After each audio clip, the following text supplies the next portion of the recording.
In October 1907, the American financial system was hours from collapse.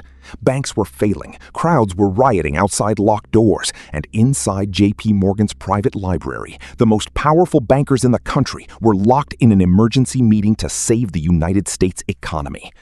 Every man in that room was terrified, and in the corner sat one woman, in a worn black dress. She had predicted this exact disaster 3 years earlier, and while every man in that room was drowning in paper, she was sitting on a mountain of cash. Wall Street called her a witch. The newspapers called her the world's greatest miser. The truth?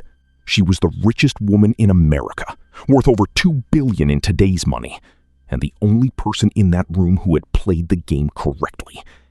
This is the story of Hetty Green, how she built an empire the men of Wall Street couldn't touch, and why within one generation, every trace of it vanished from the face of the earth. New Bedford, Massachusetts, the 1840s, the whaling capital of the world, and no family in it was richer than the Howlands. Hetty Robinson was born into that fortune in 1834. Her father wanted a son. He got a daughter, and then made a decision that would accidentally create the most feared investor in America. Her grandfather's eyesight was failing, so at 6 years old, Hetty was given a job. Read him the financial pages, out loud, every day. While other girls learned needlework, Hetty learned the language of bonds and interest, and at 13, she became the family bookkeeper. When her father gave her $1,200 for fashionable dresses, money meant to attract a husband, the story goes that she quietly sold the wardrobe and bought government bonds. Then, in the summer of 1865, everything changed at once. In June, her father died. 2 weeks later, her Aunt Sylvia followed. Hetty stood to inherit one of the great fortunes of New England. Except, she didn't. And what she did next put her at the center of one of the strangest trials in American history. The money was there, over $7 million, but most of it was locked in trusts. Hetty could spend the income. She could never touch the principal. Then she produced a document, an earlier will, in which Aunt Sylvia left her everything, outright. The executor took one look at the signature and cried forgery. What happened next had never been done in an American courtroom. Harvard mathematician Benjamin Pierce, the most famous scientist in the country, analyzed the signature itself. Across dozens of genuine samples, only about 1 in 5 pen strokes ever lined up between any two. The disputed signature matched a genuine one on all 30 strokes. Perfectly. Pierce told the court the odds of that were 1 in 2,666 million. Million. His verdict? So vast an improbability is practically an impossibility. It was the first time mathematics itself had testified in an American court. Hetty lost, though the forgery was never formally proven, and she denied it to her dying day. But she walked away with a lesson she would never forget. Trust no one. Put everything in writing. 2 years later, she married millionaire Edward Green. And before the wedding, her family made sure of one thing. His hands would never touch her money. That wall was about to be tested by the man who slept beside her. By 1885, Hetty had turned her income into $26 million and kept nearly all of it at a private Wall Street bank called John J. Cisco & Son. She was the bank's largest depositor. What she didn't know was that her husband was its largest debtor. Edward Green had quietly borrowed and lost $702,000 on railroad speculation, and the bank had let him because they assumed his wife's millions stood behind him. When Hetty smelled trouble, she ordered her fortune moved to Chemical National Bank. The bank refused. Cover your husband's debts first. Her answer became Wall Street legend. Her husband's finances were no concern of hers.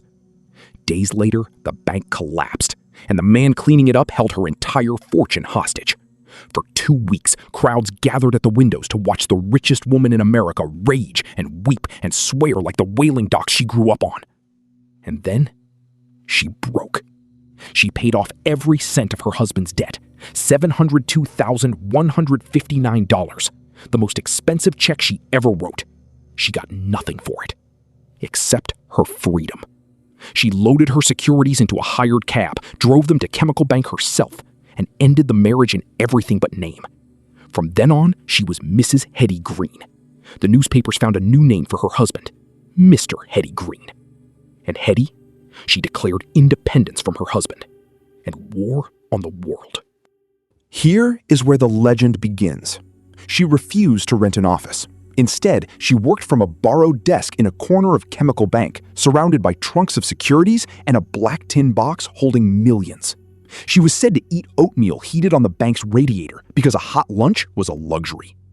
She moved between cheap rented flats in Brooklyn and Hoboken, 5 rooms, $23 a month, so no state could ever tax her as a resident. The name on the lease? C. Dewey. Dewey was her dog. She wore one black dress until it wore out. She carried a revolver, and the story goes that when railroad titan Collis Huntington came to her desk and threatened to put her son in jail, she laid that revolver on the table, and Huntington left so fast he forgot his silk hat. The press went further. After her husband died in 1902, she dressed in full black mourning, veil and all, and the nickname stuck forever, the Witch of Wall Street. So here's the question. Why would the richest woman in America live like she was one missed rent payment from the street? Because every one of those habits was a weapon. Her entire method fit in one sentence, her own words. I buy when things are low and nobody wants them. I keep them until they go up and people are anxious to buy. No margin, no partners, no debt, ever. Cash, ready for the exact moment everyone else was desperate. While Rockefeller drilled oil and Carnegie forged steel, Hetty Green ran a one-woman bank, and by 1905, she was the single largest private lender in New York City. The legend also had a cost. When her son Ned injured his leg as a boy, it was eventually amputated. The paper said the richest woman in America had hunted for free clinics rather than pay a doctor. Her son denied it to the end, and her biographers found she'd taken him to the best physicians in the country. But the story was too good. It followed her to her grave. Her own defense? I am in earnest, therefore they picture me as heartless. I go my own way, I take no partner, risk nobody else's fortune. Therefore I am Madame Ishmael, set against every man. Then came 1907, and suddenly Madame Ishmael was the only person in America everyone needed. She saw it coming 3 years early. Her words, I saw this situation developing. I said the rich were approaching the brink and that a panic was inevitable. She even warned a friend about one bank in particular, the Knickerbocker Trust, the very bank whose collapse would ignite the crisis. If you have any money in that place, get it out first thing tomorrow. The men in that bank are too good looking. You mark my words. When the crash came, the mighty men of Wall Street discovered the difference between wealth and money. Her verdict was merciless. They had their securities and their values. I had the cash, and they had to come to me. And they did. The woman they'd mocked for 30 years lent liberally through the panic, including $1.1 million to the city of New York itself, keeping the city solvent. She took 6%. By her own account, she could have demanded 40%. Never in my life, she said, have I practiced usury, and no one knows it better than the wealthy men who have had business dealings with me. And when J.P. Morgan summoned America's financial elite to his library for the meeting that saved the banking system, there, among all those men, sat exactly one woman. The miser habit they laughed at, that was the whole superpower. Everyone else owned paper. Hetty owned money. She died on July 3, 1916, after a series of strokes, her son smuggling nurses into the house dressed as seamstresses so his mother wouldn't fret about the cost. Legend says she collapsed arguing over skimmed milk. The truth is quieter and sadder. The New York Times put her fortune at $100 million, likely closer to 200. And on her tombstone in Vermont, the richest woman in American history is remembered by the inscription's final 2 words, his wife. And then, the empire she spent 80 years building evaporated in 1 generation. Her son Ned became everything his mother wasn't. He married the woman Hetty had forbidden, built a seaside palace, bought the rarest stamps and coins in America, pioneered radio, and burned through millions a year. When he died, his final wish was granted. His long-buried amputated leg was dug up and buried with him. Her daughter Sylvia lived alone on Fifth Avenue and let $31 million sit in a checking account, earning nothing. When she died in 1951, her will was found in a tin cabinet under bars of soap. She left almost everything, $95 million, to 63 charities, colleges, and hospitals. Quietly, anonymously. And that is why you've never heard of Hetty Green. Rockefeller has a university. Carnegie has concert halls. Morgan has a bank that still runs the world. Hetty Green has nothing. Not one building with her name on it. When she died, the New York Times wrote something the cartoonists never could. Though something of hardness was ascribed to her, that she harmed any is not recorded, and victims of ruthlessness are usually audible.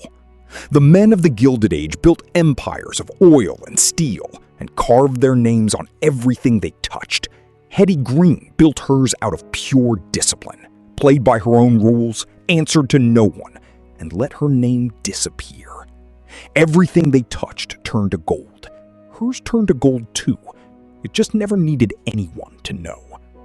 But if you think Wall Street was cruel to the woman who beat it, wait until you see what one young swindler did to a dying president of the United States.